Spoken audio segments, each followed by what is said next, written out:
ವಿದ್ಯಾರ್ಥಿಗಳು ಏನ್ ಮಾಡ್ಲಕತ್ತಾರ ಅಂದ್ರೆ ಲಗಾಮ್ ಇಲ್ದನ ಕುದುರೆ ತಗೊಳಕ್ ಹೊಂಟಾರ ಸರ್. ಬಹಳಷ್ಟು ಮಹಿಳಾ ವಿದ್ಯಾರ್ಥಿಗಳು ಕೂಡ ಈ ಒಂದು ಕಾಂಪಿಟೇಟಿವ್ ಫೀಲ್ಡ್ ಒಳಗಿದ್ದಾರೆ ಸರ್. ಅದ್ರೂ ಕೇಂದ್ರ ಸರ್ಕಾರದ ಹುದ್ದೆಗಳನ್ನ ಅಲಂಕರಿಸಬೇಕು ಅನ್ನೋದು ಆಸೆ ಸರ್. ಆದ್ರೆ ಸರ್ ಒಂದ್ ರಿಯಾಲಿಟಿ ಏನಂತಂದ್ರೆ ರೀ, ಅವ್ರು ಅಲ್ಲಿ ಪೇರೆಂಟ್ಸ್ ಅವ್ರ ಮಕ್ಕಳಿಗಿರಿ ಹೆಣ್ಣು ಮಕ್ಕಳಿಗಿರಿ ಅಡಿಗೆ ಮನಿ ಒಂದ ಸೀಮಿತ ಮಾಡ್ಲಿ ಸರ್, ಗಡಿ ಕಾಯಕ್ಕೂ ಕಳಿಸ್ತಾರ ಸರ್. Okay sir. ಜಾಸ್ತಿ ಕಾಂಪಿಟೇಷನ್ ಸರ್ ಗರ್ಲ್ಸ್ ಮಾಡ್ತಾರೆ ಕಡೆ ಸೈಡ್.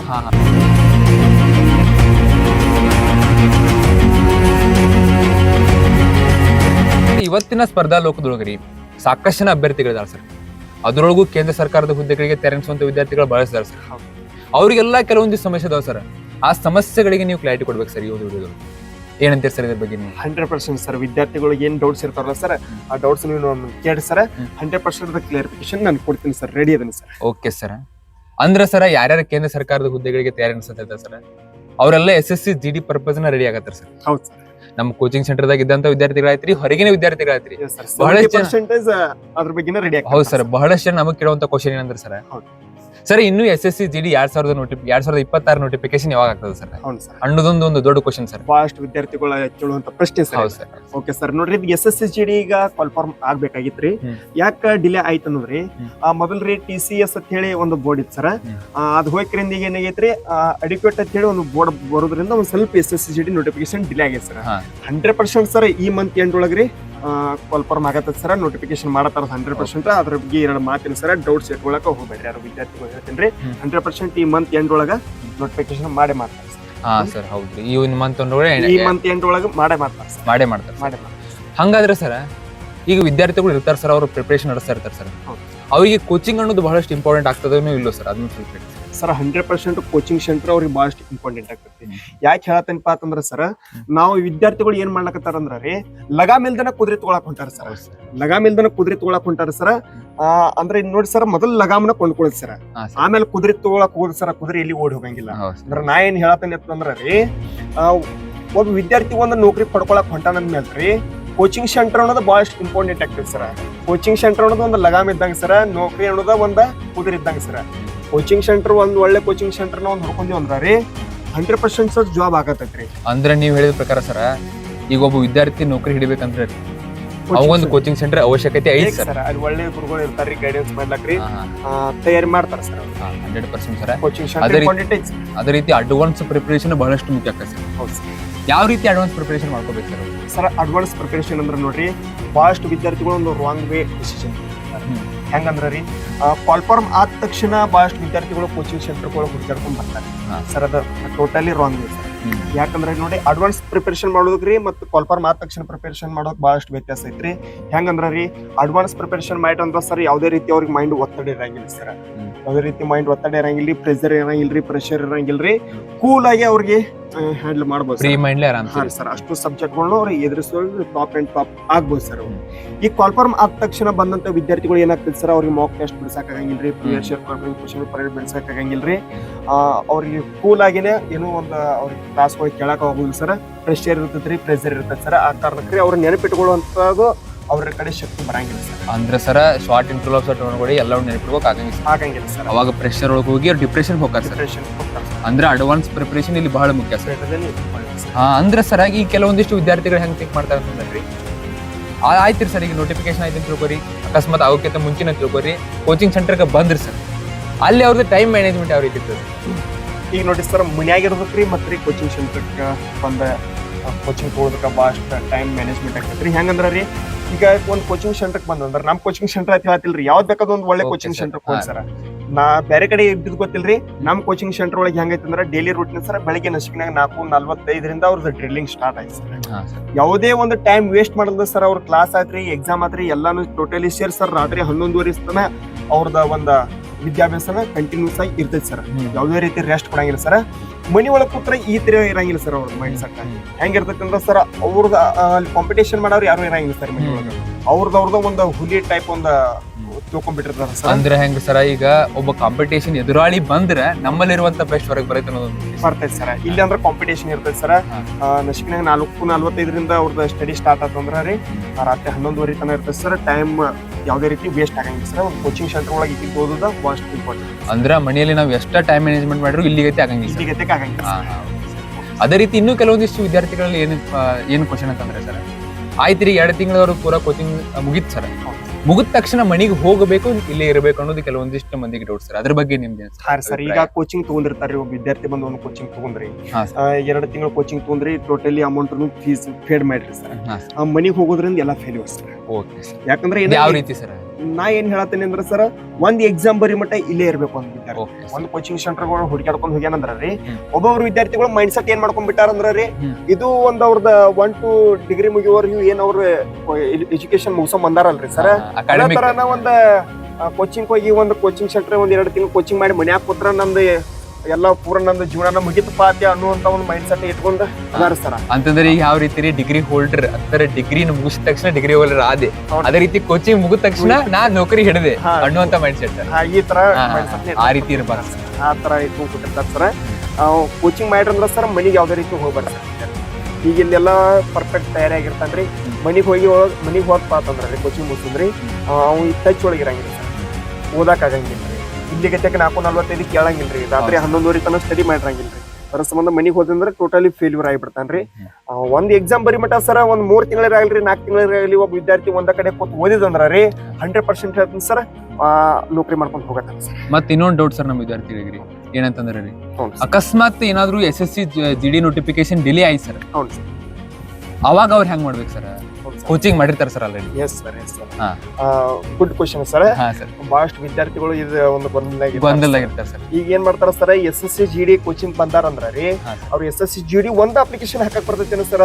ಸರ್ ಅದು ಒಂದು ಡೌಟ್ ಬಾಳ ಸರ್ ಇರ್ತೈತೆ ಸರ್. ಹಂಗಿಲ್ಲ sir, SSC GD syllabus pattern ಏನೈತಂದ್ರ ಸರ್, ಸೆಂಟ್ರಲ್ ಗೌರ್ಮೆಂಟ್ ಒಳಗೆ ಬರುವಂತ 3 ಲಕ್ಷ ಜಾಬ್ಗಳಿಗೆ ಸರ್ ಸೇಮ್ ಪ್ಯಾಟರ್ನ್ ರೀ, ಸೇಮ್ ಸಿಲೆಬಸ್. ಆದ್ರೆ ವಿದ್ಯಾರ್ಥಿಗಳು ಗೊತ್ತಿರಂಗಿಲ್ಲ ಸರ್. ಅದಕ್ಕೆ ಗೈಡೆನ್ಸ್ ಮಾಡಕ್ ಒಳ್ಳೆ ಗುರುಗಳು ಇರ್ತಾರ ಸರ್ ಕೋಚಿಂಗ್ ಸೆಂಟರ್ ಒಳಗ್ರಿ. ಎಲ್ಲ ಒಂದ್ 3 ಲಕ್ಷ ಜಾಬ್ಗಳಿಗೆ ಅಪ್ಲಿಕೇಶನ್ ಹಾಕ್ಬೋದು ಸರ್ ಅವ್ರು. 3 ಲಕ್ಷ ಜಾಬ್ಗಳಿಗೆ ಅಪ್ಲಿಕೇಶನ್ ಹಾಕ್ಬೋದ್ರಿ. ಅಂದ್ರೆ ಕೇಂದ್ರ ಸರ್ಕಾರದೊಳಗ ಪ್ರತಿ ವರ್ಷ 3 ಲಕ್ಷ ಜಾಬ್ ಕರೀತಾರ ಸರ್. ಎಲ್ಲ ಅಪ್ಲಿಕೇಶನ್ ಹೋಗಿ ಸರ್, ಯಾವ ಅಪ್ಲಿಕೇಶನ್ ಹಾಕ್ತಾರಲ್ಲ ರೀ, ಸೇಮ್ ಸಿಲೆಬಸ್ ಇರ್ತದೆ, ಸೇಮ್ ಪ್ಯಾಟರ್ನ್ ಇರ್ತೈತೆ ಸರ್. ಎಲ್ಲ ಅಪ್ಲಿಕೇಶನ್ ಗಳು ಹಾಕ್ಬೋದು ಸರ್. ಒಂದ್ 10 ಕಲ್ಲು ಹೋಗಿದ್ ಸರ್, 1 ಕಲ್ಲು. ಅದೇ ರೀತಿ ಸರ್, ಈಗ ಸಿಲೆಬಸ್ ಯಾವ್ದಿರುತ್ತೆ ಸರ್? ಅದೊಂದು doubt sir. Sir SSC GD syllabus ಯಾವ್ದು ಇರ್ತಕ್ಕಂದ್ರ ರೀ, ಸ್ಟಾಫ್ ಸೆಲೆಕ್ಷನ್ ಕಮಿಷನ್ ಅಂದಂಗ್ರಿ. ಅದ್ರೊಳಗ್ರಿ ಮ್ಯಾಥ್ಸ್ ರೀ, GK ರೀ, ರೀಸನಿಂಗ್ ರೀ, ಹಿಂದಿ ಅಂಡ್ ಬಿಟ್ರೆ English grammar. Hindi or English grammar 4 subject ಇರ್ತಾವ ಸರ್. 4 ಸಬ್ಜೆಕ್ಟ್ ಅವ್ರು ಚೂಸ್ ಮಾಡ್ಕೊಂಡಿರ್ತೈತ್ರಿ. 4 ಸಬ್ಜೆಕ್ಟ್ ಮಾಡ್ಕೊಂಡ್ರ ಪ್ರತಿ ಒಂದ್ ಸಬ್ಜೆಕ್ಟ್ ರೀ ಸರ್ 20 ಕ್ವಶನ್ಸ್ ಇರ್ತಾವ್ರಿ, 40 ಮಾರ್ಕ್ಸ್ ಇರ್ತಾವ ಸರ್. 20 ಕ್ವಶನ್ಸ್ ರೀ, 40 ಮಾರ್ಕ್ಸ್ ರೀ, ಟೋಟಲಿ 80 ಕ್ವಶನ್ಸ್ ರೀ, 160 ಮಾರ್ಕ್ಸ್ ಇರ್ತಾವ್ರಿ ಸರ್. 100 ಅದು SSC GD ಸ್ಪೆಷಲ್ ಆಗಿ SSC GD ರೀ. ನೆಗೆಟಿವ್ ಮಾರ್ಕ್ಸ್ ಏನಿರ್ತೈತ್ರಿ 0.25 ಮಾರ್ಕ್ಸ್. Okay sir. ಅದೇ ರೀತಿ ಸರ್, ಇನ್ನು ವಿದ್ಯಾರ್ಥಿಗಳ ಡೌಟ್ ಸರ್, SSC GD ಒಳಗ ಯಾವ್ಯಾವ ರೀತಿ ಜಾಬ್ ಇದಾವ ಸರ್? SSC GD ಅಂದ್ರೆ ನಾವೇನ್ ತಿಳ್ಕೊಂಡ್ಬಿಟ್ರಿ ಆರ್ಮಿ ರೀ, ಅಂದ್ರೆ ಅಲ್ಲಿ ಯಾವ ರೀತಿ ಜಾಬ್ ಅನ್ನೋದು ಒಂದು ಸ್ವಲ್ಪ ಡೌಟ್ ಸರ್, ಅದ್ರ ಬಗ್ಗೆ ಒಂದು ಸ್ವಲ್ಪ clarity sir. SSC GD ಒಳಗ್ರಿ BSF ಐತ್ರಿ, CRPF ರೀ, CISF ರೀ, ITBP ರೀ, ಅಸ್ಸಾಂ ರೈಫಲ್ ರೀ, ಇವೆಲ್ಲ ಜಾಬ್ಗಳು SSC GD ಒಳಗೆ. GD ಅಂತಂದ್ರೆ ಜನರಲ್ ಡ್ಯೂಟಿ ಒಳಗೆ ಬರ್ತಾವ್ರಿ ಸರ್. ಎಲ್ಲಾರು ಸಪರೇಟ್ ಆಗಿ ಒಂದಿಷ್ಟು ಪೋಸ್ಟ್ ಗಳು ಕರಿತಿರ್ತಾರ ಸರ್, ಅವೆಲ್ಲ ಜನರಲ್ ಡ್ಯೂಟಿ ಒಳಗೆ ಬರ್ತಾವ್ರಿ. ಈಗ CISF ಟ್ರೇಡ್ಸ್ಮನ್ ಐತ್ರಿ, ಎಲ್ಲ same pattern sir, same syllabus ಇರ್ತಾವ್ರಿ. ಇಷ್ಟೊಂದ್ ಇರ್ತೈತಿ ಸರ್. ಇದ್ರೊಳಗ್ರಿ ಫಸ್ಟ್ ಅವ್ರಿಗೆ ಎದುರಾಗುವಂತದ್ದು ಎಕ್ಸಾಮಿನೇಷನ್ ಟ್ರೈನಿಂಗ್ ಸರ್. ನಂತರ ಅವ್ರಿಗೆ ಫಿಸಿಕಲ್ ಇರ್ತೈತ್ರಿ. ಪ್ರೊಸೆಸ್ ಯಾವ ರೀತಿ? ಹೌದು ಸರ್. ನಂತರ ಫಸ್ಟ್ ಎಕ್ಸಾಮಿನೇಷನ್ ಇರ್ತೈತ್ರಿ, ನಂತರ ಫಿಸಿಕಲ್ ಇರ್ತೈತ್ರಿ, ಅದಾದ ನಂತರ ಮೆಡಿಕಲ್ ಇರ್ತೈತಿ ಸರ್. ಈ 3 ಹಂತಗಳು ಬರ್ತಾವ ಸರ್ SSC GD ಟ್ರೈ ಮಾಡಕತ್ತ ವಿದ್ಯಾರ್ಥಿ. 3 ಹಂತ ನಾವು ಎದುರಿಸಿದಂದ್ರ ಸರ್, 3 ಹಂತನ ಕ್ರ್ಯಾಕ್ ಮಾಡಿದಂದ್ರೆ 100% ನೌಕರಿ ಆದಂಗ ಸರ್. ಅಂತಂದ್ರೆ ಹಂತಗಳು ಯಾವ ಅಂತಂದ್ರೆ ಮೊದಲಿಗೆ ಎಕ್ಸಾಮ್ ರೀ, ಆ ನಂತರ ಸರ್ ಫಿಸಿಕಲ್ ರೀ, ಆ ನಂತರ ಸರ್ ಮೆಡಿಕಲ್ ರೀ. ಇನ್ನೊಂದು ಡೌಟ್ ಸರ್ ನಮ್ಮ ವಿದ್ಯಾರ್ಥಿಗಳಿಗೆ ಬಾಳ್ ರೀ, ಏನಂತಂದ್ರೆ ರೀ, ಎಟ್ ಎ ಟೈಮ್ ಫಿಸಿಕಲ್ ಅನ್ನ ಮತ್ತು ಎಕ್ಸಾಮ್ ಪ್ರಿಪರೇಷನ್ ಅನ್ನ ಎಟ್ ಎ ಟೈಮ್ ಮಾಡಬೇಕು, ಅಥವಾ ಫಿಸಿಕಲ್ ಅನ್ನ ಬೇರೆ ಮಾಡಬೇಕು, ಪ್ರಿಪರೇಷನ್ ಬೇರೆ ಮಾಡಿ ಎಕ್ಸಾಮ್ ಪ್ರಿಪರೇಷನ್ ಅನ್ನ ಬೇರೆ ಮಾಡಬೇಕು ಅನ್ನೋದೊಂದು ಬಹಳ ಡೌಟ್ ಸರ್. ಅದ್ರ ಬಗ್ಗೆ ಒಂದ್ ಸ್ವಲ್ಪ ಕ್ಲಾರಿಟಿ ಕೊಡ್ಬೇಕು. Yes sir. ಈಗ ನೋಡ್ರಿ, ಬಾಸ್ಟ್ ಕೋಚಿಂಗ್ ಸೆಂಟರ್ ಒಳಗೆ ಏನ್ ಮಾಡ್ತಿರ್ತಾರ ಸರ್, ಬಾಸ್ಟ್ ಕೋಚಿಂಗ್ ಸೆಂಟರ್ಗಳು ನಾನು ನೋಡೇನ್ರಿ, ಯೂಟ್ಯೂಬ್ನಾಗ್ರಿ, ಆನ್ಲೈನ್ದಾಗ ಎಲ್ಲ ಕಡೆ ನೋಡ್ತಿರ್ತಾರೆ ಸರ್. ಅಲ್ಲಿ ಏನ್ ಮಾಡ್ತಿರ್ತಾರ ಅಂದ್ರ ಸರ್, ಒಬ್ಬ ವಿದ್ಯಾರ್ಥಿಗೆ ಸಕ್ಸಸ್ ಆಗಕ್ಕ ಸರಿ ಏನ್ ಬೇಕ್ರಿ ಮೊದಲ್ರಿ ಅದು ಗೊತ್ತಿರಂಗಿಲ್ಲ ಸರಿ. SSC GD ತಯಾರಿ ಮಾಡ್ಕೊಳಕತ್ತಾನ್ರಿ, SSC GD ಫಸ್ಟ್ ಏನೈತ್ರಿ ಎಕ್ಸಾಮಿನೇಷನ್ ಐತ್ರಿ. ಎಲ್ಲಾನು ಎಟ್ ಎ ಟೈಮ್ ಏನ್ ನಡೆಯಂಗಿಲ್ಲ sir. Physical medical exam first ಏನೈತ್ರಿ ಎಕ್ಸಾಮ್ ಐತ್ರಿ. ಎಕ್ಸಾಮ್ ಕಡೆ 100% ಫೋಕಸ್ ಮಾಡಿಸ್ಬೇಕು ಸರ್ ಒಬ್ಬ ವಿದ್ಯಾರ್ಥಿ. 100% ಒಬ್ಬ ವಿದ್ಯಾರ್ಥಿ ಎಕ್ಸಾಮಿನೇಷನ್ ಕಡೆನೇ ಫೋಕಸ್ ಮಾಡ್ಬೇಕ್ರಿ. ಫೋಕಸ್ ಮಾಡಿದ ನಂತರ ಈ ಎಕ್ಸಾಮಿನೇಷನ್ ಕ್ರ್ಯಾಕ್ ಮಾಡ್ಕೊಂಡ್ರಿ, ನಂತರ ಫಿಸಿಕಲ್ ಮಾಡಕ್ ರಗಡ್ ಅವಕಾಶ ಇರ್ತೈತಿ, ರಗಡ್ ಟೈಮ್ ಇರ್ತೈತಿ ಸರ್. ಅವ್ರಿಗೆ 3 ರಿಂದ 4 ತಿಂಗಳ ತನಕ ಟೈಮ್ ಇರ್ತೈತಿ ಸರ್ ಫಿಸಿಕಲ್ ಮಾಡ್ಕೊಳಕ್. ಅವಾಗ ಏನು ಮಾಡಂಗಿಲ್ಲ ಸರ್, ಬರೀ ಫಿಸಿಕಲ್ ಕಡೆ ಮಾತ್ರ ಫೋಕಸ್ ಮಾಡೋದು ಸರ್. ಅಂದ್ರೆ ಸರ್ ಇದ್ರೊಳಗ ಪ್ರೊಸೆಸ್ ತೋರ್ ಸರ್, SSC ಒಳಗ ಮೊದಲಿಗೆ ಎಕ್ಸಾಮ್ ರೀ, ಅವಾಗ ನಾವು 100% ಎಕ್ಸಾಮ್ ಕಡೆ ಅಷ್ಟೇ ಫೋಕಸ್ ಮಾಡೋದು. ಆ ನಂತರ ಕೆಲವೊಂದಿಷ್ಟು ಸಮಯ ಆದ್ಮೇಲೆ ಫಿಸಿಕಲ್ ಇರ್ತದೆ ರೀ. ಕಡೆ ಆ ಗ್ಯಾಪ್ ಇದ್ದ ಟೈಮ್ ಒಳಗ್ರಿ ನಾವೇನ್ ಮಾಡೋದ್ರಿ ಫಿಸಿಕಲ್ ಕಷ್ಟ ಫೋಕಸ್ ಮಾಡಿದ್ರಿ ಅವಾಗ ಮಾತ್ರ 100% ಸೆಲೆಕ್ಷನ್ ಆಗ್ತಾರೆ. ನಾವು 50 ಇದನ್ರಿ 50 ಇದನ್ನ ಮಾಡ್ಕೊಂಡ್ರೆ ಫೇಲ್ಯೂರ್ ಆಗಿ ಮನ್ಯಾಗ ಕುಂದ್ರಬೇಕು ಅಂತಂದ್ರೆ ಟಯರ್ಡ್ ಬಾಳ ಆಕೈತ್ರಿ ಫಿಸಿಕಲ್ ಮಾಡೋದ್ರಿಂದ. ಫಿಸಿಕಲ್ ಮಾಡೋದ್ರಿಂದ ಅವ್ನು ಟೈರ್ಡ್ ಆಕತ್ರಿ. ಬೆಳಿಗ್ಗೆ 2 ತಾಸು ಟೈಮ್ ವೇಸ್ಟ್ ರೀ, ಮಧ್ಯಾಹ್ನ 2 ತಾಸು ಟೈಮ್ ವೇಸ್ಟ್ ರೀ, ಸಂಜೆಗೆ 2 ಟೈಮ್ ವೇಸ್ಟ್ ರೀ. ಹಿಂಗಾಗೋದ್ರಿಂದ ಟೋಟಲಿ ರಾಂಗ್ ವೇ ಸರ್. ಹಂಗ ಮಾಡೋದ್ರಿಂದ ಯಾವ ವಿದ್ಯಾರ್ಥಿಗಳು ಸಕ್ಸಸ್ ಆಗಂಗಿಲ್ಲ. ಮೊದಲ ಏನೈತ್ರಿ ಎಕ್ಸಾಮ್ ಐತ್ರಿ, ಎಕ್ಸಾಮ್ 100% ಫೋಕಸ್ ಮಾಡೋಣ್ರಿ, 100% ಕ್ಲಿಯರ್ ಮಾಡ್ಕೊಳ್ರಿ. Okay sir. ಇನ್ನು ಕೆಲವೊಂದಿಷ್ಟು ವಿದ್ಯಾರ್ಥಿಗಳು ಹೆಂಗ್ ಅಂದ್ರೆ ಈಗ ಡಿಗ್ರಿ ಇರ್ತಾರ ಸರ್, ಅಕಸ್ಮಾತ್ ಈಗ 10th ಮುಗಿಸಿರ್ತಾರ ಸರ್, ಹೌದು ಸರ್, ಅಕಸ್ಮಾತ್ PUC ಮುಗಿಸಿರ್ತಾರ ಸರ್. ಹೌದು ಸರ್. ಅವ್ರಂದ್ರೆ ಫ್ರೆಶ್ ವಿದ್ಯಾರ್ಥಿಗಳು, ಫ್ರೆಶರ್ಸ್ ಅಂತ ಕರಿತೀವಿ. ಆ ಫ್ರೆಶರ್ ವಿದ್ಯಾರ್ಥಿಗಳಿಗೆ SSC GD ಆಗಿರ್ಬೋದು, ಕೇಂದ್ರ ಸರ್ಕಾರದ ಯಾವ್ದೋ ಹುದ್ದೆಯನ್ನು ಪಡ್ಕೋಬೇಕಂದ್ರೆ ಅವ್ರದ್ದು ಪ್ರಿಪರೇಷನ್ ಯಾವ ರೀತಿ ಇರ್ಬೇಕು ಸರ್? ಸರ್ ಅವ್ರಿಗೆ ಪೂರ ಪಾಪ ಅವ್ರ ಫ್ರೆಶಪ್ ಇರೋದ್ರಿಂದ ಅವ್ರಿಗೆ ಯಾವುದೇ ರೀತಿ ಇದ್ರ ಬಗ್ಗೆ ಗೊತ್ತಿರಂಗಿಲ್ಲ ಸರ್. 0.2 ನಾಲೆಜ್ ಇರಂಗಿಲ್ಲ ಸರ್. ಅವ್ರು ಏನ್ ಮಾಡ್ಬೇಕಂದ್ರೆ ಸರ್, ಒಂದು ಕೋಚಿಂಗ್ ಸೆಂಟರ್ ಹುಡುಕಿರ್ಬೇಕು. ಚಲೋ ಇರುವಂತ ಒಂದು ಕೋಚಿಂಗ್ ಸೆಂಟರ್ ಹುಡುಕಿರ್ಬೇಕು. ಯಾವ್ದು ರಿಸಲ್ಟ್ ಕೊಟ್ಟದರಿ, ಯಾವ್ದು ರಿಸಲ್ಟ್ ಕೊಟ್ಟದ್ರಿ ಅದನ್ನ ನೋಡಿಕಿರಿಂದ ಒಂದು ಕೋಚಿಂಗ್ ಸೆಂಟರ್ ನ ಹುಡುಕಾಡ್ಬೇಕಾಗ್ತದೆ ಸರ್. ಅಲ್ಲಿರುವಂತ ಗುರುಗಳದ್ದು ಒಂದು ಗೈಡೆನ್ಸ್ ಬಹಳಷ್ಟು ಪ್ರಮುಖವಾಗಿರುತ್ತೆ. ರಿಸಲ್ಟ್ ಮೀನ್ಸ್ ಯಾಕಂದ್ರೆ ಫ್ರೆಶ್ ಇರ್ತಾರೆ ಸರ್, ಅವ್ರಿಗೆ ಏನು ಗೊತ್ತಿರಂಗಿಲ್ಲ ಸರ್. ಅವ್ರಿಗೆ ಇದೊಂದು ನಾಲೆಜ್ ಕೊಡ್ಬೇಕು ಸರ್ ಅಲ್ಲಿ ಇರುವಂತ ಗುರುಗಳ್ರಿ. ಆಮೇಲೆ ಅದ್ರ ಬಗ್ಗೆ ನಾಲೆಜ್ ಕೊಟ್ರಿ. ಈಗ ನೋಡ್ರಿ ಹೈಟ್ ಕಡಿಮೆ ಇರೋರು ಬಂದಿರ್ತಾರೆ, ಜಾಸ್ತಿ ಇದ್ದವ್ರು ಬಂದಿರ್ತಾರೆ, ಅವ್ರಿಗೆ ಅದು ನಾಲೆಜ್ ಇರಂಗಿಲ್ಲ ಸರ್. ಈಗ ಹೈಟ್ ಕಡಿಮೆ ಇರುವಂತ ವಿದ್ಯಾರ್ಥಿಗಳು ಯಾವ್ಯಾವ ಅಪ್ಲಿಕೇಶನ್ ಅಪ್ಲೈ ಮಾಡ್ಬೋದ್ರಿ. ಇದನ್ನ ನೀವು ಜಾಬ್ ಹಿಡಿಬೇಕು, ಅದನ್ನ ಗೈಡೆನ್ಸ್ ಮಾಡ್ಬೇಕು ಸರ್ ಅವ್ರಿಗೆ. ಯಾಕಂದ್ರೆ ಪಾಪ ಅವ್ರಿಗೆ ಗೊತ್ತಿರಂಗಿಲ್ರಿ, ಹೈಟ್ ಜಾಸ್ತಿ ಇರುವಂತವ್ರಿಗೆ, ಮೆಡಿಕಲ್ ಅನ್ಫಿಟ್ ಇರುವಂತವ್ರಿಗೆ, ಇಂಥದ್ದೆಲ್ಲ ನೋಡಿ ಸರ್ ಅಲ್ಲಿ ಗುರುಗಳು ಅಂತ ಗೈಡೆನ್ಸ್ ಕೊಡ್ತಾರ್ರಿ. ಅದ್ರ ಕಡೆ ಮೂವಾರ ಅವ್ರ 100% ನೌಕರಿ ಹಿಡಿತಾರೆ ಸರ್. ಮತ್ ಇನ್ನೊಂದ್ ಸರ್, SSC GD ಒಳಗ್ರಿ ಆಯ್ತಿಗೆ ಫಿಸಿಕಲ್ ಐತ್ರಿ, ಎಕ್ಸಾಮ್ ಐತ್ರಿ. ಫಸ್ಟ್ ಎಕ್ಸಾಮ್ ರೀ, ಆನಂತರ ಫಿಸಿಕಲ್ ರೀ. ಇನ್ನು ಮೆಡಿಕಲ್ ಬರ್ಬೇಕು ಸರ್. ಮೆಡಿಕಲ್ ಒಳಗೆ ಯಾವ ರೀತಿ ಚೆಕ್ಅಪ್ ಮಾಡ್ತಾರೆ ಸರ್? ಮೆಡಿಕಲ್ ಸರ್ ನಾ ನಿಮ್ಗೆ ಹೇಳ್ಬೇಕಂದ್ರೆ ಮೆಡಿಕಲ್ ಒಂದು ಡೆಮೋ ತೋರಿಸ್ಬೇಕಾಗ್ತದೆ ಸರ್. ಹಂಗ ಹೇಳ್ರ ಅವ್ರಿಗೆ ಗೊತ್ತಾಗಂಗಿಲ್ಲ ಸರ್. ಆದ್ರ ನೋಡಿ ಸರ್ ಅವ್ರದ ಒಬ್ಬ ಅಭ್ಯರ್ಥಿಯ ಪಾರ್ಟ್ಸ್ ಗಳು A to Z ಚೆಕ್ ಮಾಡ್ತಾರೆ ಸರ್. ಅವ್ರಿಗೆ ತಲೆ ಆಗಿರ್ಬೋದ್ರಿ, ನೋಕ್ನಿ ಆಗಿರ್ಬೋದ್ರಿ, ಆಮೇಲೆ ನೋಸ್ ಆಗಿರ್ಬೋದ್ರಿ, ಆಯ್ ಆಗಿರ್ಬೋದ್ರಿ, ಟೀತ್ ಆಗಿರ್ಬೋದ್ರಿ, ಹೆಡ್ ಆಗಿರ್ಬೋದ್ರಿ, ಡೆಂಟಲ್ ಆಗಿರ್ಬೋದ್ರಿ, ಪ್ರತಿಯೊಂದು parts sir A to Z ಅವ್ರದ್ದು ಚೆಕ್ ಮಾಡ್ತಾರೆ ಸರ್. ಯಾವ್ದವ್ರದ್ದು ಅನ್ಫಿಟ್ ಇರ್ತೈತಲ್ಲ ಸರ್, ಪರ್ಮನೆಂಟ್ ಅನ್ಫಿಟ್ ರೀ, ಅದನ್ನ ಯಾವ ದೇವ್ರ ಕಡೆಯಿಂದ ಏನು ಮಾಡಕ್ ಆಗೋದಿಲ್ಲ ಸರ್. ಅದಕ್ಕೆ ಹೇಳ್ತೀನಿ ಸರ್, ನಮ್ಮ ಕೋಚಿಂಗ್ ಸೆಂಟರ್ ಬಂದ್ರ ರೀ ಅಡ್ವಾನ್ಸ್ ಚೆಕ್ ಮಾಡ್ಕರಿಂದ ಅವ್ರದ್ದು ನೀ ಇದೇ ಜಾಬ್ಗೆ ನಿಂದ ಮೆಡಿಕಲ್ ಅನ್ಫಿಟ್ ಆಗ್ತೈತಿ, ಇದೇ ಜಾಬ್ಗೆ ಟ್ರೈ ಮಾಡು, ಈ ಜಾಬ್ ನಿಂದ ಆಗ್ತೈತಿ ಅಂತ ನಾನು ಹೇಳ್ತಿರ್ತೀನಿ ಸರ್. ಯಾರ್ದ ಈಗ ನಾರ್ಮಲ್ ಇರ್ತೈತಿಲ್ಲ ಸರ್, ಸೊಲ್ಯೂಷನ್ ಕೊಡುವಂತದ್ ಯಾವ್ದು ಇರ್ತೈತಿಲ್ಲ ರೀ. ಈಗ ಅನ್ಫಿಟ್ ಆಗೋದೈತಿಪ್ಪ ನಿಂದ ಮುಂದ ನಾನು ಇಲ್ಲೇ ಹೇಳ್ತೇನ್ರಿ, ಇದು ಸೊಲ್ಯೂಷನ್ ಐತಿ, ಇದನ್ನ ಮಾಡ್ಕೊ. ಕೈಯಾಗ ಬೆವರು ಬಿಡದಾಗಲಿ, ನೋಕ್ನಿ ಕೊಡದಾಗಲ್ರಿ, ಇಲ್ಲಿ ಹ್ಯಾಂಡ್ ಅದಕ್ಕೆಲ್ಲ ಸೊಲ್ಯೂಷನ್ ರಿಕವರ್ ಆಗುವಂತ ಪ್ರಾಬ್ಲಮ್ಸ್ ರಿಕವರಿ ಮಾಡ್ಕೊಳಕ್ ಬರ್ತೈತಿ. ಅದ ಸರ್ ಅಂದ್ರೆ ಇಲ್ಲಿ ಮೆಡಿಕಲ್ ಒಳಗೆ 2 ಟೈಪ್ಸ್ ಅವ್ರಿ. ಅಂತಂದ್ರೆ ಕೆಲವೊಂದಿಷ್ಟು ಫಿಕ್ಸ್ಡ್ ಇರ್ತಾವ್ರಿ, ಅವಕ್ ನಾವ್ ಏನು ಮಾಡಕ್ ಬರಲ್ಲ ಸರ್. ಏನು ಮಾಡಕ್ ಬರಲ್ಲ ಸರ್. ಕೆಲವೊಂದಿಷ್ಟು ರಿಕವರ್ ಆಗುವಂತ ಪ್ರಾಬ್ಲಮ್ಸ್ ಇರ್ತಾವ್ರಿ, ಅವಾಗ ನಾವು ರಿಕವರ್ ಮಾಡ್ಕೋಬಹುದು ಸರ್. ಅಂತವೆಲ್ಲ ನಾವು ತಿಳಿಸ್ಕೊಡ್ತೀವಿ ಸರ್. ಅದೇ ರೀತಿ ಇನ್ನೊಂದು ಡೌಟ್ ಸರ್ ಏನಂತಂದ್ರೆ ರೀ, ಈಗ ಆಯ್ತ್ರಿ ಒಬ್ಬ ವಿದ್ಯಾರ್ಥಿ ಇದ್ರಿ, ಮೆಡಿಕಲ್ ಐತ್ರಿ, ಫಿಸಿಕಲ್ ಐತ್ರಿ, ಎಕ್ಸಾಮ್ ಫಸ್ಟಿಗೆ ಬರ್ದಿರ್ತಾನ್ರಿ, ಆನಂತರ ಫಿಸಿಕಲ್ ಐತ್ರಿ, ಆನಂತರ ಮೆಡಿಕಲ್ ಕ್ವಾಲಿಫೈನು ಆಯ್ತ್ರಿ, ಅದ್ರಾಗೂ ಅವ್ನು ಕ್ವಾಲಿಫೈ ಅಂತ ತಿಳ್ಕೊರಿ. ಅವಾಗ ಒಂದು ಮೆರಿಟ್ ಲಿಸ್ಟ್ ಯಾವ ರೀತಿ ಕನ್ಸಿಡರ್ ಆಕೈತಿ ಒಂದು ದೊಡ್ಡ ಡೌಟ್ ಸರ್. ಅಂದ್ರೆ ಮೆಡಿಕಲ್ ಮತ್ತು ಫಿಸಿಕಲ್ ಒಳಗೆ ಮಾರ್ಕ್ಸ್ ಇರ್ತಾವ್ರಿ, ಅಕಸ್ಮಾತ್ ಎಕ್ಸಾಮ್ ಒಳಗೆ ತೆಗೆದಂತ ಮಾರ್ಕ್ಸ್ ಮೇಲೆ ಅವ್ನು ಮೆರಿಟ್ ಕೊಡ್ತಾರೆ ಅನ್ನೋದೊಂದು ದೊಡ್ಡ ಡೌಟ್. ಹೌದು ಸರ್, ಇದು ವಿದ್ಯಾರ್ಥಿಗಳದ್ದು ಬಹಳಷ್ಟು ಪ್ರಶ್ನೆಗಳು ಸರ್. ಯಾವುದೇ ರೀತಿ ಸರ್ ಫಿಸಿಕಲ್ ಒಳಗಾಗ್ಲಿ ಮೆಡಿಕಲ್ ಒಳಗಾಗ್ಲಿ ಯಾವುದೇ ರೀತಿ SSC GD ಒಳಗೆ ಅವರಿಗೆ SSC GD ಬಗ್ಗೆ ಮಾತ್ರ ಹೇಳ್ತೀನಿ ಸರ್. SSC GD ಒಳಗೆ ಯಾವುದೇ ರೀತಿ ಫಿಸಿಕಲ್ ಒಳಗೆ ಮಾರ್ಕ್ಸ್ ಇರಂಗಿಲ್ಲ ಸರ್. ಓನ್ಲಿ ಎಕ್ಸಾಮಿನೇಷನ್ ಕಡೆ ಮಾತ್ರ ಅವ್ರಿಗೆ ಅಂದ್ರೆ ಜಸ್ಟ್ ಫಿಟ್ ಆದ್ರೆ ಸಾಕು ಸರ್. ಫಿಟ್ ಆದ್ರೆ ಸಾಕು ಸರ್, ಅಂದ್ರೆ ಕ್ವಾಲಿಫೈ ಆದ್ರೆ ಸಾಕು. ಕ್ವಾಲಿಫೈ ಆದ್ರೆ ಸಾಕ್ರಿ. ಎಕ್ಸಾಮಿನೇಷನ್ ಒಳಗೆ ಮಾತ್ರ ಅವ್ರಿಗೆ ಮಾರ್ಕ್ಸ್ ಇರ್ತಾವ್ರಿ ಸರ್. ಮತ್ತೆ ಅವ್ರೊಳಗ ಅವ್ರಿಗೆ ಮಾರ್ಕ್ಸ್ ಇರಂಗಿಲ್ಲ. ಅಂದ್ರೆ ಫಿಸಿಕಲ್ ಸರ್ ಯಾವ ರೀತಿ ಇರ್ತದೆ sir? Physical sir 5 kilometre running ಇರ್ತದ್ರಿ, ಬಾಯ್ಸ್ ಇರ್ರಿ ಸರ್. Sir boys. ಗರ್ಲ್ಸ್ ಗೆ ಆದ್ರೆ ಅವ್ರಿಗೆ 16 ಮೀಟರ್ ರನ್ನಿಂಗ್ ಇರ್ತದೆ ಸರ್. ಟೈಮಿಂಗ್ ರೀ ಸರ್? ಟೈಮಿಂಗ್ ಸರ್ ಗರ್ಲ್ಸ್ ಗೆ 6.5 ನಿಮಿಷ ಇರ್ತೈತ್ರಿ. ಬಾಯ್ಸ್ ಗೆ ಏನಿರ್ತೈತಿ ಸರ್, ಅವ್ರಿಗೆ 5 ಕಿಲೋಮೀಟರ್ 24 ನಿಮಿಷ ಒಳಗೆ ಕಂಪ್ಲೀಟ್ ಮಾಡ್ರಿ, ಮುಗಿತ್ ಸರ್. Okay sir. ಹಂಗಂದ್ರೆ ನಂಗೆ ಗರ್ಲ್ಸ್ ಅನ್ನೋದು ನೆನಪ ಸರ್. ಈಗ ಬಹಳಷ್ಟು ಮಹಿಳಾ ವಿದ್ಯಾರ್ಥಿಗಳು ಕೂಡ ಈ ಒಂದು ಕಾಂಪಿಟೇಟಿವ್ ಫೀಲ್ಡ್ ಒಳಗೆ ಇದ್ದಾರೆ ಸರ್. ಅದ್ರೂ ಕೇಂದ್ರ ಸರ್ಕಾರದ ಹುದ್ದೆಗಳನ್ನ ಅಲಂಕರಿಸಬೇಕು ಅನ್ನೋದು ಆಸೆ ಸರ್. ಆದ್ರೆ ಸರ್ ಒಂದು ರಿಯಾಲಿಟಿ ಏನಂತಂದ್ರೆ ರೀ, ಕೇಂದ್ರ ಸರ್ಕಾರದ ಹುದ್ದೆಗಳ ಕಡಿಮೆ ಹಾಕಿರ್ತಾವ ಸರ್. ಅದು ನಮ್ಮ ಕರ್ನಾಟಕಕ್ಕೆ ಹೋಲಿಸಿದ್ರಿ ಕಡಿಮೆ ಕೊಡ್ತಾರೆ. SSC GD ಆಗಿರ್ಬೋದು, ಯಾವ್ದೊಂದು ಹುದ್ದೆ ಸರ್ ಕಡಿಮೆ ಕೊಡ್ತಾರೆ. ಒಂದ್ ಏನ್ ಹೇಳ್ಬೇಕಂದ್ರ ಸರ್, ಬಾಯ್ಸ್ ಕೊಡ್ತಾರ ಸರ್ ಪೋಸ್ಟ್ ರೀ, ಆದ್ರೆ ಗರ್ಲ್ಸ್ ನಮ್ ಕಡೆ ಯಾಕೆ ಕಡಿಮೆ ಕೊಡ್ತಾರ ಅಂದ್ರೆ ಕರ್ನಾಟಕ ಸರ್. ಈಗ ನಾರ್ತ್ ಇಂಡಿಯನ್ಸ್ ಒಳಗೆ ಸರ್ ಗರ್ಲ್ಸ್ ಜಾಸ್ತಿನ ಕೊಡ್ತಾರ ಸರ್. ಯಾಕಂದ್ರ ರೀ ಅಲ್ಲಿ ಪೇರೆಂಟ್ಸ್ ಏನ್ ಮಾಡ್ಯಾರ ಅಂದ್ರ ಸರ್, ಜಾಸ್ತಿ ಅವ್ರ ಅಲ್ಲಿ ಪೇರೆಂಟ್ಸ್ ರೀ ಅವ್ರ ಮಕ್ಕಳಿಗಿರಿ ಹೆಣ್ಣು ಮಕ್ಕಳಿಗಿರಿ ಅಡಿಗೆ ಮನಿ ಒಂದ ಸೀಮಿತ ಮಾಡಿಲ್ಲ ಸರ್, ಗಡಿ ಕಾಯಕ್ಕೂ ಕಳಿಸ್ತಾರ ಸರ್. ಜಾಸ್ತಿ ಕಾಂಪಿಟೇಷನ್ ಸರ್ ಗರ್ಲ್ಸ್ ಮಾಡ್ತಾರೆ ಆ ಕಡೆ ಸೈಡ್. ಆದ್ರೆ ನಮ್ಮಲ್ಲಿ ಹಂಗಿಲ್ಲ ಸರ್, ಜಾಸ್ತಿ ಪೇರೆಂಟ್ಸ್ ಗೊತ್ತಿಲ್ಲ ಸರ್. ಇನ್ನು ಅವಾಗಿನ ಕಾಲದವ್ರು ಅದಾರ ಸರ್, ಹಿಂದಿನ ಕಾಲದಿಂದಾನೆ ಏನ್ ಮೂವ್ ಮಾಡ್ಕೊಂಡ್ ಬಂದಾರ ಅವ್ರ. ಅಡಿಗೆ ಮನಿಗೆ ಸೀಮಿತ, ಅಡಿಗೆ ಮನಿಗೆ ಮಾತ್ರ ಸೀಮಿತ, ಗಡಿ ಕಾಯಕ ಅಲ್ಲಿ ಕಳಿಸ್ರ ಅಲ್ಲಿ ಗುಂಡಕ್ಕಿ ಹಂಗ ಹಿಂಗ ಮಾಡ್ತಾರ ತಿಳಿ ಇನ್ನ ಅದು ಮೈಂಡ್ ಸೆಟ್ ಒಳಗದೈತಿ ಸರ್. ಇನ್ನು ಫೆಸಿಲಿಟೀಸ್ ಜಾಸ್ತಿ ಆಗ್ಯಾವ ಸರ್, ಅಲ್ಲಿ ಯಾವ್ದೇ ರೀತಿ ಏನು ಪ್ರಾಬ್ಲಮ್ ಆಗಂಗಿಲ್ಲ ಅನ್ನೋದು ಈಗ ಗೊತ್ತೈತೆ ಸರ್. ಎಲ್ಲಾ ರೀತಿ ಫೆಸಿಲಿಟೀಸ್ ಬಂದೈತ್ರಿ. ಈಗ ಒಂದಿಷ್ಟು ವಿದ್ಯಾರ್ಥಿಗಳು ಒಂದಿಷ್ಟು ಜನ ಈಗ ಕೋಚಿಂಗ್ ತಗೊಂಡ ಈಗ BSF CRPF ನಮ್ಮ ಕೋಚಿಂಗ್ ಸೆಂಟರ್ ಒಳಗೆ ನೋಡಿರಿ ಸರ್. ಅದು ನಮ್ಗೆ ಭಾಳ ಹೆಮ್ಮೆ ಅನಿಸ್ತೈತೆ ಸರ್.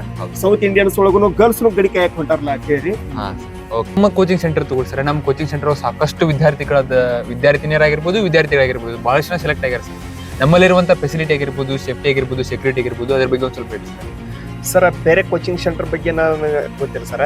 ನಮ್ಮ ಕೋಚಿಂಗ್ ಸೆಂಟರ್ ಬಗ್ಗೆ ಹೇಳ್ಬೇಕಂದ್ರೆ ಸರ್, ಫೆಸಿಲಿಟೀಸ್ ಹೇಳ್ಬೇಕಂದ್ರ ರೀ, ಒಬ್ಬ ವಿದ್ಯಾರ್ಥಿ ಇಲ್ಲಿ ಒಂದು ನೌಕರಿ ಪಡ್ಕೊಳಕ್ ಬಂದಾನಂದ್ರ ರೀ, ಅವ್ ಯೋಚನೆ ಏನ್ ಮಾಡ್ಬೇಕಾಗಿತ್ತಂದ್ರ ಫೆಸಿಲಿಟೀಸ್ ಯೋಚನೆ ಮಾಡಬಾರ್ದು ಸರ್. ಒಂದೇದ್ರಿ ಅವ್ನ ರಿಸಲ್ಟ್ ಮಾತ್ರ ಯೋಚನೆ ಮಾಡ್ಬೇಕ್ರಿ. 100% ರಿಸಲ್ಟ್ ಯಾರು ನೋಡಿ ಬರ್ತಾರ ಸರ್ ಅವ್ರು ಸಕ್ಸಸ್ ಆಗ್ತಾರೆ. ರಿಸಲ್ಟ್ ಹೆಂಗ್ ಬೇಕಾದ್ರೂ ಇರ್ಲಿ, 100% ಫೆಸಿಲಿಟೀಸ್ ಐತಲೋ ಏನ್ ಚೆಕ್ ಮಾಡ್ಕೊತ ಬರ್ತಾರಲ್ಲ ಸರ್, ಅವ್ರ ರಾಜ ಮನುಷ್ಯ ಸರ್. ಅವ್ರ ತನಕ ನೌಕರಿ ಆಗಂಗಿಲ್ಲ ಸರ್. ಅಂತ ಕೋಚಿಂಗ್ ಸೆಂಟರ್ಗಳು ಫೆಸಿಲಿಟೀಸ್ 100% ಕೊಡುವಂತ ಕೋಚಿಂಗ್ ಸೆಂಟರ್ಗಳು ಅದಾವ್ರಿ, ಅಲ್ಲಿ ಹೋಗ್ಲಿ ಸರ್. ಅದ್ರ ರಿಸಲ್ಟ್ ಮಾತ್ರ ಆಗಂಗಿಲ್ಲ ಸರ್. ನಮ್ಮಲ್ಲಿ ಹೆಂಗೈತಿ ಅಂದ್ರ ಸರ್, ಫೆಸಿಲಿಟೀಸ್ ಇಲ್ಲ ಅಂತ ಹೇಳ್ತಿಲ್ರಿ, ಅವ್ರಿಗೆ ಒಬ್ಬ ವಿದ್ಯಾರ್ಥಿಗಳಿಗೆ ಏನೇನ್ ಬೇಕಿರ್ಲ ರೀ ಆ ಫೆಸಿಲಿಟೀಸ್ ನಮ್ಮಲ್ಲಿ ಐತಿ ಸರ್. ಆ ಫೆಸಿಲಿಟೀಸ್ ಐತ್ರಿ, 100% ರಿಸಲ್ಟ್ ಐತಿ ಸರ್. ಈಗ ಅವ್ರಿಗೆ ನೋಡ್ರಿ ಸರ್, ಊಟದ ವ್ಯವಸ್ಥೆ, ಊಟದ್ರಿ ಮತ್ತು ವಸತಿದ ವ್ಯವಸ್ಥೆ ಇರ್ತೈತಿ ಸರ್. ಆಮೇಲೆ ಫಿಲ್ಟರ್ ನೀರ್ ವ್ಯವಸ್ಥೆ ಇರ್ತೈತಿ ಸರ್. ಆಮೇಲೆ ರೀ ಅವ್ರಿಗೆ ಫ್ರೆಶ್ ಅಪ್ ಆಗಕ್ಕಾಗಲಿ ರೀ, ವಾಶ್ರೂಮ್ ಆಗಲಿ, ಪ್ರತಿಯೊಂದು ನಮ್ಮ ಕೋಚಿಂಗ್ ಸೆಂಟರ್ ಒಳಗೆ ಗೇಟ್ ದಾಟಿ ಆಚೆ ಏನು ಸಿಗಂಗಿಲ್ಲ ಸರ್, ಎಲ್ಲ ನಮ್ಮಲ್ಲೇ ಸಿಗ್ತೈತಿ ಸರ್. ಈಗ ಗರ್ಲ್ಸ್ಗೆ ಆದಂತ ಸಪ್ರೇಟ್ ವ್ಯವಸ್ಥೆ ಇರ್ತೈತ್ರಿ, ಬಾಯ್ಸ್ಗೆ ಆದಂತ ಸಪ್ರೇಟ್ ವ್ಯವಸ್ಥೆ ಇರ್ತೈತ್ರಿ. 24/7 ನಮ್ಮಲ್ಲಿ ಟೀಚರ್ಸ್ಗಳು ರೆಸಿಡೆನ್ಷಿಯಲ್ ಇರ್ತಾರೆ ಸರ್. ಏನೋ ಒಂದು ಡೌಟ್ಸ್ ಇದ್ರೆ ಕೇಳ್ಕೊಳ್ಬೋದು ಸರ್. ಅದು ಫೆಸಿಲಿಟೀಸ್ ಇರ್ತೈತೆ ಸರ್. ಮತ್ತು ಅವ್ರಿಗೆ ವಿತ್ ನೋಟ್ಸ್ ಕೊಡ್ತೀವಿ ಸರ್. ನಾವು ನೋಟ್ಸ್ ಕೊಡೋದಾಗಲಿ, ನೋಟ್ಸ್ ಬರ್ಸೋದಾಗಲಿ ರೀ. ಗ್ಲೋಬಲ್ ಎಜುಕೇಶನ್ ಬಲಿಟಿ ಒಂದು ಆ್ಯಪ್ ಐತಿ ಸರ್. ಫೆಸಿಲಿಟೀಸ್ ಹೇಳ್ಬೇಕಂದ್ರೆ ಈ ಆ್ಯಪ್ನ ಯಾವ ಕೋಚಿಂಗ್ ಸೆಂಟರ್ ಒಳಗೂ ಕೊಡಂಗಿಲ್ಲ ಸರ್. 1 ವರ್ಷದ ಮಟ್ಟಿಗೆ ಸರ್ ನಮ್ಮಲ್ಲಿ ಕೋಚಿಂಗ್ ತಗೊಂಡಂತ ವಿದ್ಯಾರ್ಥಿ ವಾಪಸ್ ಮರಳಿ ಮನಿಗೆ ಹೋದಂದ್ರ ಸರ್, ಯಾವ್ದೇ ಕಾರಣಕ್ಕೂ ಅವ್ನು ಸ್ಟಡಿ ಸ್ಟಾಪ್ ಮಾಡಬಾರ್ದು ಸರ್. ಅದ ಒಂದು ಕಾರಣ ಇಟ್ಕೊಂಡ, ಅದ ಒಂದು ಉದ್ದೇಶ ಇಟ್ಕೊಂಡ ಅವಂಗ 5,000 ರೂಪಾಯಿ ಒಂದು ಆ್ಯಪ್ ನ ಅವ್ರಿಗೆ ಫ್ರೀ ಒಳಗನ ಅಸೆಸ್ ಮಾಡ್ಕೊಡ್ತೀವಿ ಸರ್. ಅದೊಂದು ಫೆಸಿಲಿಟಿ ಇದೆ ಸರ್. ಯಾವ್ದೇ ರೀತಿ ತೊಂದರೆ ಇಲ್ಲ. ಗರ್ಲ್ಸ್ ಅಂಡ್ ಬಾಯ್ಸ್ ಸಪರೇಟ್ ಆದಂತ ವ್ಯವಸ್ಥೆ ಇರುತ್ತೆ ಸರ್. ಅದೇ ರೀತಿ ಸರ್, ಇನ್ನು ವಿದ್ಯಾರ್ಥಿಗಳಿಗೆ ಬಹಳಷ್ಟು ಡೌಟ್ ಸರ್. ಏನಂತಂದ್ರೆ ಈಗ ಬಡತನ ಅನ್ನೋದು ಬಹಳ ಇಂಪಾರ್ಟೆಂಟ್ ಸರ್. ಈಗ ಒಬ್ಬ ವಿದ್ಯಾರ್ಥಿ ಹೆಂಗಂತಂದ್ರ ರೀ, ಕಡು ಇರ್ತಾನ್ರಿ, ಅವಂಗ ನೌಕರಿ ಹಿಡಿಬೇಕು ಅನ್ನೋದು ಆಸೆ ಸರ್. ಆದ್ರೆ ಅವಂಗ ಫೀಸ್ ತುಂಬಾಕ ರೊಕ್ಕ ಇರಂಗಿಲ್ಲ ಸರ್. ಅವ್ ಹೆಂಗ್ ಮಾಡ್ಬೇಕ್ರಿ ಸರ್? ಸರ್ ಹೇಳ್ಬೇಕಂದ್ರ ರೀ, ಇಲ್ಲಿ ಬಡತನ ಅನ್ನೋದು ಸರ ರೀಸನ್ ಅಲ್ಲ.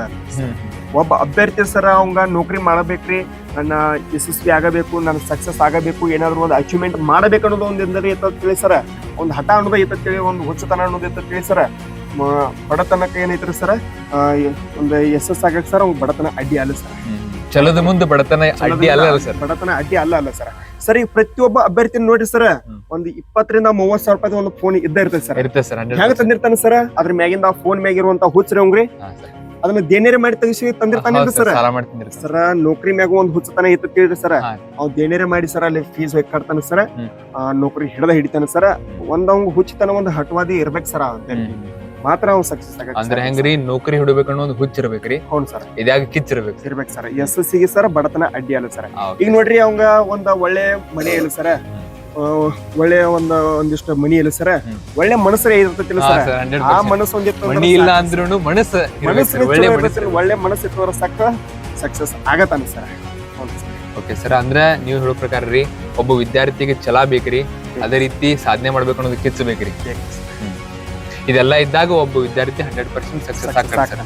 ಕೊನೆಯ ಪ್ರಶ್ನೆ ಸರ್ ನಂದ, ಇದು ವಿದ್ಯಾರ್ಥಿಗಳ ಕಡೆಯಿಂದಲ್ಲ ಸರ್, ನನ್ನ ಕಡೆಯಿಂದ. ಈಗ ಕೆಲವೊಂದಿಷ್ಟು ಕೋಚಿಂಗ್ ಸೆಂಟರ್ ಒಳಗ ಬಹಳಷ್ಟು ಫೀಸ್ ಇರ್ತದೆ ಸರ್. ಕೋಚಿಂಗ್ ಹೋಗ್ಬೇಕನ್ನೋ ಆಸೆ ವಿದ್ಯಾರ್ಥಿಗಳಿಗೆ ಇರ್ತದೆ ಸರ್. ಅದೇ ರೀತಿ ಇನ್ನು ಕೆಲವೊಂದಿಷ್ಟು ಒಳಗೆ ಫ್ರೀ ಕೋಚಿಂಗ್ ಕೊಡ್ತಿರ್ತಾರೆ ಸರ್. ಅವ್ರು ಯಾಕಡೆ ಹೋಗ್ಬೇಕು ಸರ್? ಸರ್, ಒಂದ್ ಅಭ್ಯರ್ಥಿಗಳಿಗೆ ಏನ್ ಹೇಳಕ್ ಇಷ್ಟಪಡ್ತೀನಿ ಅಂದ್ರೆ ಸರ್, ಇಲ್ರಿ ಬಹಳಷ್ಟು ವಿದ್ಯಾರ್ಥಿಗಳು ಕನ್ಫ್ಯೂಸ್ ಒಳಗೆ ಇರ್ತಾರ ಸರ್, ಯಾವ ಕೋಚಿಂಗ್ ಸೆಂಟರ್ ಹೋಗ್ಬೇಕ್ರಿ. ಬಹಳಷ್ಟು ವಿದ್ಯಾರ್ಥಿಗಳು ಏನ್ ಮಾಡ್ತಿರ್ತಾರಂದ್ರ ರೀ, ಕಡಿಮೆ ಫೀಸ್ ಇರೋ ಕಡೆ ರೀ, ಮತ್ತೆ ರೀ ಫ್ರೀ ಒಳಗೆ ಎಲ್ಲಿ ಕಲಿಸ್ತಿರ್ತಾರಲ್ಲ ಅಲ್ಲಿ ನೋಡ್ತಿರ್ತಾರ ಸರ್. ಸರ್ ಫ್ರೀ ಒಳಗ ಅವ್ರಿಗೆ ಕಲಿಸುವಂತವ್ರಿಗೆ ಅವ್ರದೇನ್ ತಪ್ಪಿಲ್ಲ ಸರ್, ಅವ್ರು 100% ಕಲಿಸತಿರ್ತಾರ ಸರ್. ವಿದ್ಯಾರ್ಥಿಗಳ ಮೈಂಡ್ ಹೆಂಗಿರ್ತೈತಿ ಅಂದ್ರ ಸರ್, ನಾನು ಫ್ರೀ ಒಳಗನ ಪಡ್ಕೊಳತೇನೆ ಅಂತ ಹೇಳಿ ಅನ್ನೋದು ಇರ್ತೈತಿ ಸರ್. ಅಲ್ಲಿ ಜಾಸ್ತಿ ಫೋಕಸ್ ಮಾಡಂಗಿಲ್ರಿ, ಒಂದು ಜಾಬ್ ಬೇರೆ ಅನ್ನೋದು ಬರಂಗಿಲ್ಲ ಸರ್. ಈಗೇನ್ ನೋಡಿ ಸರ್, 5,000 ರೂಪಾಯಿದಾಗ ಕಲ್ಸೋರು ಹೋದಾರ್ರಿ, 10,000 ರೂಪಾಯಿದಾಗ ಕಲ್ಸೋರು ಹೋದಾರ್ರಿ, 1 ಲಕ್ಷ ಒಳಗೆ ಕಲ್ಸೋರು ಹೋದಾರ್ರಿ, ಫ್ರೀ ಒಳಗೆ ಹೇಳೋರು ಹೋದಾರ ಸರ್. ನಾ ಹೇಳೋದು ಏನಂದ್ರ ಸರ್, 20,000 ರೂಪಾಯಿ ಫೀಸ್ ಕಟ್ರಿ 70,000 ತಗೊಳಂಗ್ ಹಾಕಿರಿ. ಫ್ರೀ ಇದ್ದಲ್ಲಿ ಕಡೆ ಹೋದ್ರಿ ಅಂದ್ರ ಮುಂದೆ ಫ್ರೀನ ದುಡಿತೀರಿ. ಇದೋ ಒಂದ್ ಸರ್ ವಿದ್ಯಾರ್ಥಿಗಳಿಗೆ ನಾನು ಆನ್ಸರ್ ಕೊಡೋದಂದ್ರ ರೀ, ನೀವ್ ಎಷ್ಟಲ್ಲಿ ಇನ್ವೆಸ್ಟ್ ಮಾಡ್ತಿರ್ತಿರ್ಲ ರೀ ಅಷ್ಟು ಅವ್ರಿಗೆ ಇನ್ಕಮ್ ಬರ್ತದೆ ಸರ್. ಅವ್ರ ಮೈಂಡ್ ಸೆಟ್ ನಾಗ ಇರ್ತದೆ ಸರ್. ಫ್ರೀ ಇದ್ದ ಕಡೆ ಹೋಗೋದ್ರಿಂದ ಉಚಿತ ಎಲ್ಲಿ ಇರ್ತೈತಲ್ಲ ಸರ್ ಅಲ್ಲಿ ಹೋದ್ರಂದ್ರ ಸರಿಯಾಗಿ ಕಲಿಯಂಗಿಲ್ಲ ಸರ್. ಅಭ್ಯರ್ಥಿಗಳ ಮೈಂಡ್ ಸೆಟ್ ಹಂಗೆ ಅಂತಂದ್ರೆ ಎಲ್ಲಿ ಫ್ರೀ ಇರ್ತೈತಿ ಅಲ್ಲಿ ಸರಿಯಾಗಿ ಕಲಿಯಂಗಿಲ್ಲ ಸರ್. ಸರಿಯಾದ ಎಲ್ಲಿ ರಿಸ್ಕ್ ತಗೋತೀರಿ, ಎಲ್ಲಿ ಪ್ರೆಷರ್ ಇರ್ತದ್ರಿ ಅಲ್ಲಿ 100% ಜಾಬ್ ಐತಿ ಸರ್. ಐತೆ ಸರ್, 100% ಐತೆ ಸರ್. ಓಕೆ ಸರ್, ಥ್ಯಾಂಕ್ಸ್ ರೀ. ಇದುವರೆಗೂ ನನ್ನ ಪ್ರಶ್ನೆಗಾಗಿರ್ಬೋದು, ನಮ್ಮ ಅಭ್ಯರ್ಥಿಗಳ ಪ್ರಶ್ನೆಗಳಿಗೆ ಉತ್ತರ ಸರಿಯಾಗಿ ನೀಡ್ರಿ ಸರ್. ನಿಮಗೆ ನನ್ನ ಕಡೆಯಿಂದ ಆಗಿರ್ಬೋದು, ನಮ್ಮ ಅಭ್ಯರ್ಥಿಗಳ ಕಡೆಯಿಂದ ಧನ್ಯವಾದ. ಓಕೆ, ಜೈ ಹಿಂದ್ ಸರ್.